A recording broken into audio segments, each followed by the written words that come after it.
Hello and welcome to my final English project for crime scene contamination. The overview of the problem is that most of the problems with crime scene contamination happen just about anywhere and any time in the crime scene.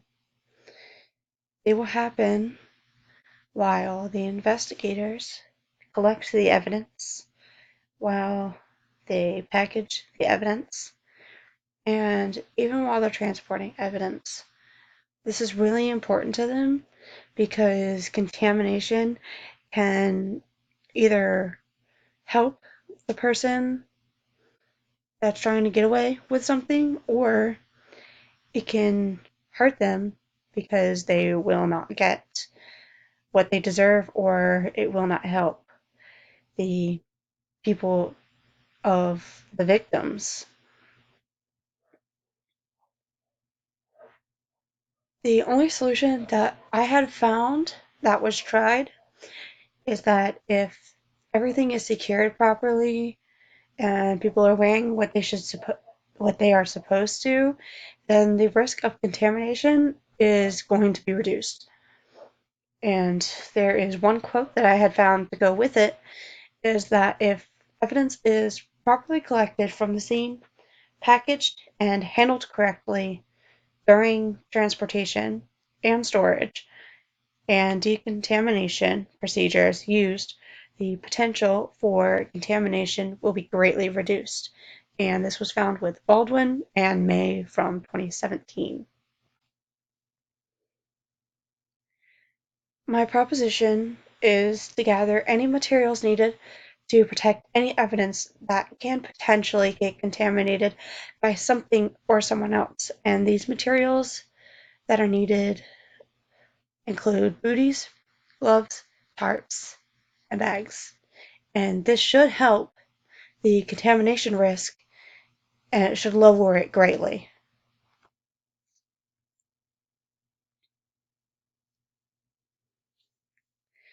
Examples of why this is a good solution is that the booties and gloves are so investigators can come in and not have to worry about leaving any shoe prints or fingerprints left behind. The tarp is so that they can either cover specific pieces of evidence or lay the evidence on the tarp so they can take their photos or list any evidence that they need to.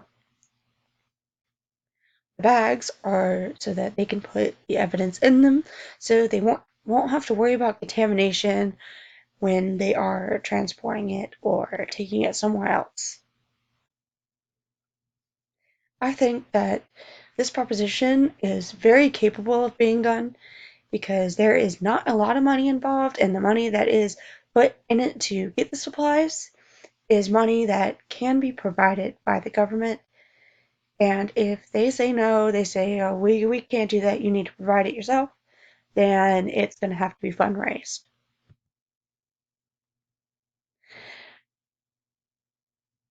I think that this proposition will work for a couple of reasons.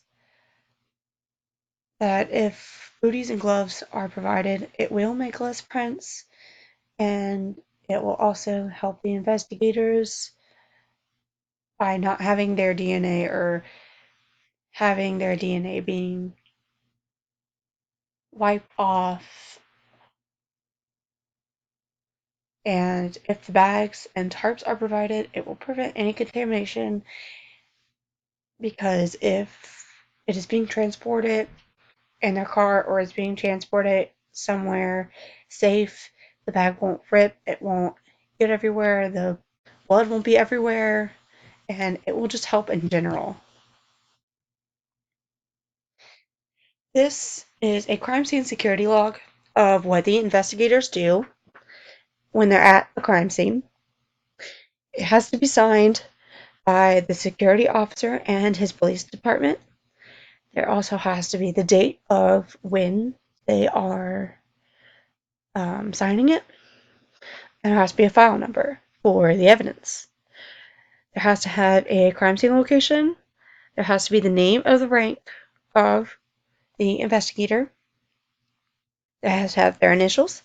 It has to have their date and time while at the beginning of the crime scene and at the end of the crime scene. There has to be duties on a crime scene to list what exactly they are doing. And there also has to be a list of any contamination that is caused at the crime scene. And these are my references. I hope you enjoyed. Bye bye.